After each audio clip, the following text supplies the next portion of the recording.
guys, it's Kim, and today I'm going to be taking you through week 7 of Cook Once, Eat All Week Cookbook. So my last video, I showed you meal prepping from this. I'm not sponsored by her at all or affiliated with the cookbook at all. I just love it and want to share it with you all and just kind of take you through what meal prepping and an actual night of cooking looks like for me. I'll link her blog and the cookbook down below, so if you're interested in it, you can find it down below, and let's get cooking. I am making the roasted tomato soup and grilled turkey cheese sandwiches. That. You don't like that? No. Oh, okay. Well, we'll see when it's all done. Maybe you will. These ingredients here for the soup, we have the roasted tomatoes, we have heavy whipping cream, pepper and salt, chicken broth, basil, garlic, onions that we've already chopped up, and some olive oil. So that will be for the tomato soup. And then the sandwiches, we have gluten-free bread, the turkey that we roasted and then sliced, cheese, and then butter to make the grilled cheese sandwiches. So I'm also going to be making a side of vegetables because we also always love to have a side of vegetables. So let's get started. So first thing, I heated up the oil in my pot that is going to be big enough for the soup, and then I am sauteing the onions that were prepared at meal prep as well as some garlic, and then I will be adding the basil. It said to use 1/3 of a cup, but I used 1/2 of a cup, and I am going to just saute that up until the basil is wilted. Next, I'm going to add the roasted tomatoes and just stir until the onions and the garlic and the tomatoes are well combined. I missed the video clip of it, but I did add 1 cup of chicken broth and then 3/4 of a cup of heavy whipping cream. The recipe called for 1/4 of a cup, and I accidentally put 3/4 of a cup, but it turned out really great. It just left for a more creamy tomato soup. Next, I'm going to add 1/4 teaspoon of pepper and 1/2 teaspoon of salt. And now we're ready for the immersion blender. So if you don't have an immersion blender, you can just throw this in a regular blender, but it's just a little messier doing it that way. And the tomato soup is done. I'm just going to leave it on low to simmer while I make the sandwiches. So to make the sandwiches, you just place 1 piece of cheese on the bread as well as several chunks of the meat, and then top with another piece of cheese. And then butter both sides of the bread. So in the future, if I make this recipe again, I think I would prep these sandwiches ahead of time so that I just have to throw them on the pan.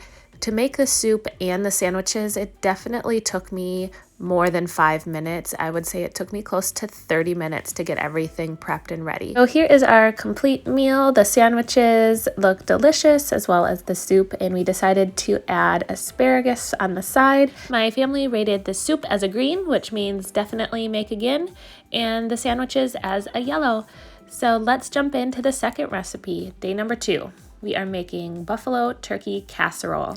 So this recipe, we have crumbled bacon, turkey, potatoes, parsley, green onions, butter, Frank's Red Hot sauce, and ranch dressing. So I'm using my cast iron skillet for this, and I add the potatoes at the bottom, and I'm just gonna keep them on low. The sauce for the chicken, I melted the butter and then added 1/3 of a cup of Frank's Red Hot, and just going to mix it well so it combines. Next, I'm just tossing the turkey and the sauce until the sauce coats the turkey, and then I will add that on top of the potatoes that are in my skillet. Next, I add the crumbled bacon to the top of the turkey.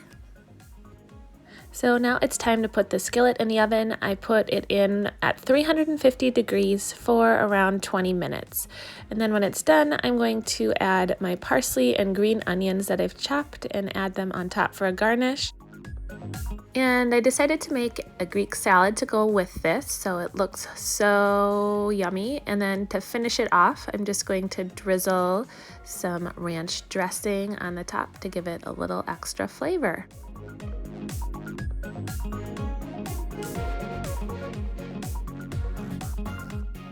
This is what it looks like all served up. This was my husband's all-time favorite meal. He wants me to make it every week. So definitely a green in our book. So next meal, number 3, is the turkey sheet pan pizza dinner.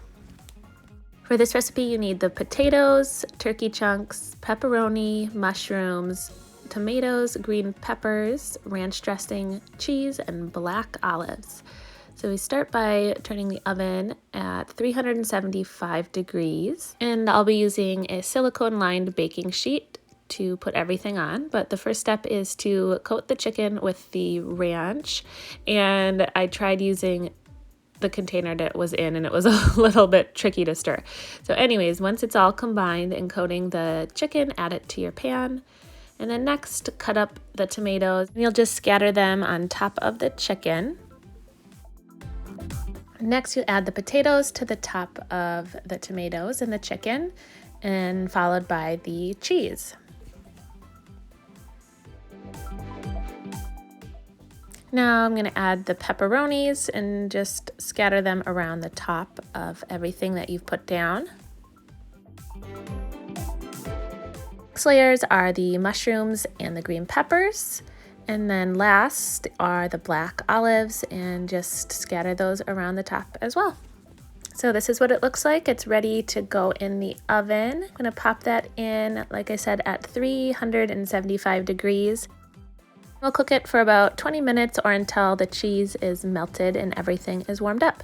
So this is what it looks like finished, and it was a big thumbs up in our family. Everyone loved it. So that was week 7 of the Cook Once, Eat All Week cookbook. I have absolutely loved using this cookbook. We've been using it literally every single week since we got it, and it's just kind of been life-changing in the way that it lists all of the ingredients that you need, like in the grocery list, and just gives me ideas of what I'm gonna have to eat and make for my family every night. My biggest problem before using this cookbook was that it would be 5 o'clock or 6 o'clock and I had no plan for dinner. So doing the meal prep part cut down the time in the kitchen when you're actually making the meal.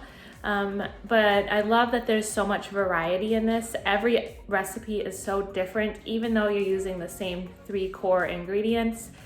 She's really been thoughtful about making sure there's enough variety. So anyways, I can't recommend it enough.